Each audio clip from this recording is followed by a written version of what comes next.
আসসালামু আলাইকুম।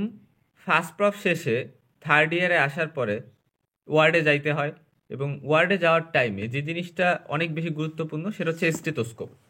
তো আমি আমার স্টেথোস্কোপটা যদি একটু দেখাই। আচ্ছা, সো স্টেথোস্কোপটা হচ্ছে, হ্যাঁ, সো এই যে হচ্ছে স্টেথোস্কোপ। তোমরা হচ্ছে এই যে যে একটা সাইন দেখতেছো, এই যে যে একটা সাইন দেখতেছো, এই সাইনটা হচ্ছে অলমোস্ট অনেকেই চিনবা, যারা হচ্ছে গিয়ে হয়তোবা লিটম্যানের নাম শুনছো। হ্যাঁ, সো এটা কিন্তু লিটম্যান। এটার নাম কি? এটার নাম হচ্ছে লিটম্যান ক্লাসিক 3। হ্যাঁ, সো একটা কথা আছে যে হচ্ছে স্টেথোস্কোপ হচ্ছে ডক্টরদের অলংকার। কারণ অ্যাকচুয়ালি মানে স্টেথোস্কোপ গলায় দিলে একটা ডক্টর ডক্টর ভাব আসে কিন্তু, এবং এই ভাবটা তুমি থার্ড ইয়ার থেকেই নয় স্টার্ট করবা। তো যেটা হয় যে মানে কোন স্টেথোস্কোপ তোমার কিনতে হবে, কোন স্টেথোস্কোপ কিনলে ভালো হবে, এই জিনিসগুলো নিয়ে অনেকেরই কনফিউশন থাকে।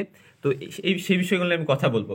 দেখো, আমি যে এই যে যে স্টেথোস্কোপটার কথা বললাম, এই স্টেথোস্কোপটা কিন্তু হচ্ছে লিটম্যান ক্লাসিক 3।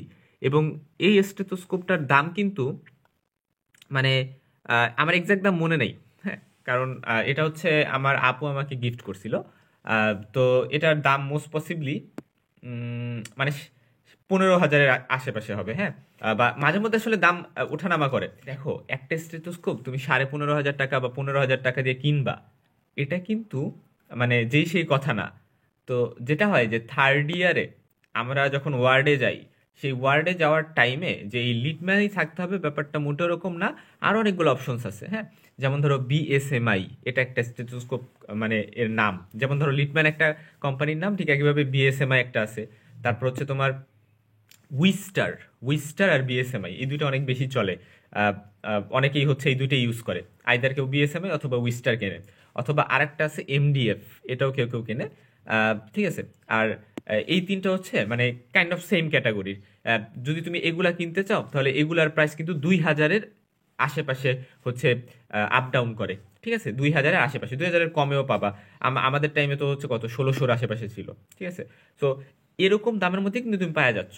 ঠিক আছে, এই তিনটা টাইপের স্টেথোস্কোপ। আর একটা আছে স্প্রিং। স্প্রিং নামে একটা স্টেথোস্কোপ, স্প্রিং কোম্পানি। তো উইটার হচ্ছে মানে ওইটাকে মিনি লিটম্যান বলা হয়। মানে ওইটা হচ্ছে কিছুটা এটার ডিজাইন করছে, এটার স্টাইল, বাট ওটাতে হচ্ছে ওটাতে কিন্তু মানে অনেক সুন্দর সুন্দর সাউন্ড শোনা যায়। আসলে আমরা স্টেথোস্কোপ কী কাজে ইউজ করি? আমরা এটা হার্ট সাউন্ড শুনতে ইউজ করি, আমরা বাবেল বা পেটের মধ্যে সাউন্ড শুনতে ইউজ করি, বাবেল মুভমেন্টের যে সাউন্ডটা। তারপর হচ্ছে আমরা লাং লাং যেটা, ঠিক আছে, লাংয়ের ওই রিজনগুলোকে অসকালটেট করতে আমরা ইউজ করি। নর্মালগুলাও অ্যাবনর্মালগুলাও এগুলোও কিন্তু আমরা শুনি, হুইচ, আর তারপর হচ্ছে ব্রঙ্কাই, তারপর হচ্ছে অ্যাবনর্মাল হার্ট সাউন্ডের মধ্যে মারমার। ঠিক আছে, সো পেরিকার্ডিয়াল রাব, প্লুরাল রাব। সো এই এই অনেক বিষয়গুলো কিন্তু আমরা শুনি। এগুলাতেই যে কাজ শেষ তা না, আমরা এটা ব্লাড প্রেশার মেজারমেন্ট ইউজ করি। হ্যাঁ, ব্রাকিয়াল আর্টারি এটা ধরে আমরা ব্লাড প্রেশার কিন্তু মাপি ম্যানুয়ালি।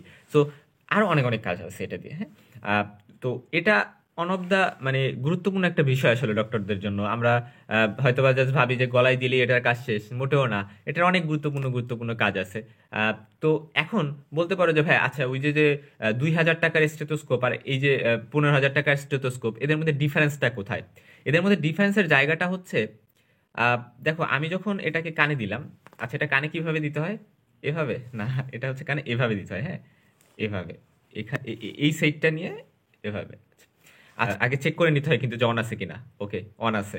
অন না থাকলে এই যে এই সাইডে একটু ঘুরিয়ে অন করে নিতে হবে। হ্যাঁ, আমি অফ করে ফেললাম, মানে এই সেটটা অফ করে ফেললাম, বাট এই সেটটা কিন্তু অন হইলো আবার। ঠিক আছে, তো ব্যাপারটা এরকম। বাট আবার আমি যখন এরকম করলাম, এই সেটটা অন হইলো, এই সেটটা অফ হয়ে গেছে পেছনে মানে এই স্টেথোস্কোপের দুই সাইডই কিন্তু ফাংশনাল, এই সাইডও ফাংশনাল, এই সাইডও ফাংশনাল। এটাকে বলে ডায়াফ্রাম, বড় সাইড, বড় যেটা। আর পেশেন্টের যে জায়গাটাতে প্রিকর্ডিয়াল যে রিজন, সো ওই প্রিকর্ডিয়ামে আমি হচ্ছে এটা যখন ধরবো, ধরে আমি অস্কালটেট করতে চাবো। এখন যে জিনিসটা সব থেকে ইম্পর্টেন্ট এই স্টেথোস্কোপের ক্ষেত্রে, যে এটা দিয়ে যখন আমি করব তখন আমি সাউন্ডটা যেটা শুনতে পাবো সেটা খুবই মানে রিয়েলিস্টিক টাইপের হবে এবং অনেক সুন্দর শোনা যাবে। ঠিক আছে, মানে তুমি স্পষ্ট বুঝতে পারবা।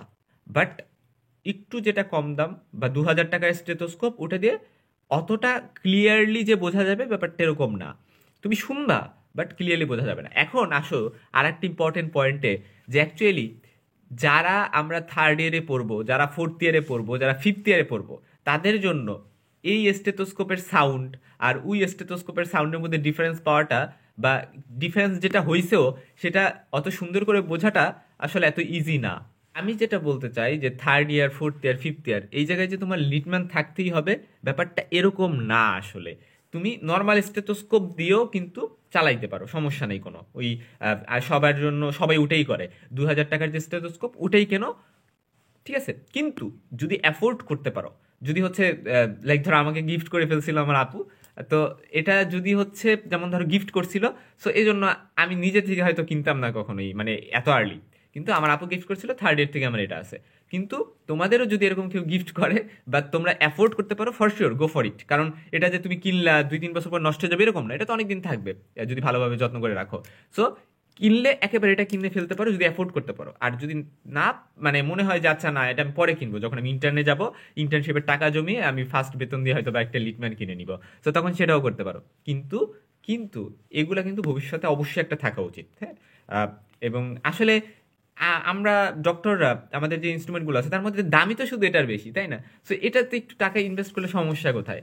কিন্তু থার্ড ইয়ারের জন্য তুমি হচ্ছে ওই মানে বিএসএমআই, উইস্টার, এমডিএফ এগুলার মধ্যে যে কোনো একটা কিনতে পারো। এখন বলতে পারো ভাইয়া কোনটা ভালো হবে এর মধ্যে, এইগুলার মধ্যে ভালো হবে কোনটা, এটা হচ্ছে তোমার রেসপেক্টিভ কলেজের যে সিনিয়ররা আছে না, তারা যেটা ইউজ করে তুমি সেটা ইউজ করার ট্রাই করো। সবগুলা কাইন্ড অফ সিমিলারই আসলে, ঠিক আছে। এটাই আর কি। সো ওভারঅল কথা, আমি জাস্ট স্টেথোস্কোপ নিয়ে এই ধারণাটা দিতে চাইছি। এখন শুধু কি স্টেথোস্কোপ কেনা লাগে? না, আরও বেশ কিছু জিনিস কিন্তু কিনতে হয়। দেখো এই যে এটা যেটা, এটাকে কি বলে? এটাকে বলে টিউনিং ফর্ক। তো এটাকে আমরা কি করি, আমরা এটাকে নিয়ে এই যে দেখো কাঁপতেছে, হ্যাঁ এখানে হচ্ছে কাঁপতেছে, কিন্তু তারপরে আমি এখানে হাত দিলাম চলে গেল। তো এই যে যে একটা কম্পন হলো এই জায়গায় বাড়ি দেওয়ার ফলে, ঠিক আছে, রেজিলিয়েন্ট সারফেসে, সো এটা কাঁপতেছে কিন্তু এই যে কানে দিলে অনেক শব্দ হচ্ছে। তো এই টিউনিং ফর্ক, এটা তোমরা ফিজিওলজিতে অনেকেই ইউজ করে আসছে, এটার কাজ জানো তোমরা। এটা কিন্তু আমাদের ইএনটিতে দরকার হয়, ঠিক আছে, বা আমাদের মেডিসিনের নার্ভের এক্সামিনেশন করতে দরকার হয়। তো এই জন্য এটা লাগে, হ্যামার লাগে, হ্যামারও তোমরা করে আসছো না, নিজার দেখে আসছো, সো ওইটাও কিন্তু লাগবে। এরকম অনেকগুলা ইনস্ট্রুমেন্টও কিন্তু লাগে, এবং ইনস্ট্রুমেন্ট সেটগুলো তোমার কিনতে হবে। ওগুলো 500-600 টাকা, 600 টাকার মধ্যে পাওয়া যাবে, হ্যাঁ। তো স্টেথোস্কোপ, ইনস্ট্রুমেন্ট সেট, তারপরে আরেকটা ইম্পর্টেন্ট জিনিস সেটা হচ্ছে বিপি মেশিন। হ্যাঁ আমারও আছে, বাট আমি দেখাইতে পারতেছি না কারণ ওইটা একটু ময়লা হয়ে গেছে। সো বিপি মেশিন, যেটা ব্লাড প্রেশার মেজারমেন্টের যে স্ফিগনোম্যানোমিটার, সেটা কিন্তু লাগবে, হ্যাঁ। সো এই জিনিসগুলো কিন্তু কেনা লাগে। আর কি কেনা লাগে? মোটামুটি এগুলা কিনলেই হয়। তাহলে মোটামুটি থার্ড ইয়ারে কিন্তু কাভার হয়ে যায়। সো এগুলাই আসলে ছিল এই ভিডিওতে টপিকস। আর তোমরা যদি আর স্পেসিফিক কিছু নিয়ে জানতে চাও তাহলে আমাকে জানাও কমেন্ট আসলে যে তোমরা কি নিয়ে জানতে চাও, ঠিক আছে। কারণ আসলে আমি একাডেমিক ভিডিওগুলো বানানো নিয়ে ব্যস্ত থাকি, এই সকল টিপস রিলেটেড ভিডিওস আসলে এখন আর বানানো হয় না ওইভাবে। কারণ বানাবো যে ওরকম টাইম ম্যানেজ করা হয় না, বা টাইম মানে পাওয়া হয় না আর কি। হাউএভার, সো এটাই ছিল এই ভিডিওতে। তোমরা জানাও যদি তোমরা কিছু নিয়ে জানতে চাও। এটা তো থার্ড ইয়ার নিয়ে, তোমরা যারা নতুন ফোর্থ ইয়ার উঠবা, তোমাদেরও যদি হচ্ছে কোনো জানার ইচ্ছা থাকে, বা যারা সেকেন্ড ইয়ার উঠবা, মানে সব ইয়ারের সবাই হচ্ছে গিয়ে কমেন্টে জানাইতে পারো তোমাদের নিজের ইচ্ছা, হ্যাঁ। এটাই আর কি। সো আল্লাহ হাফেজ।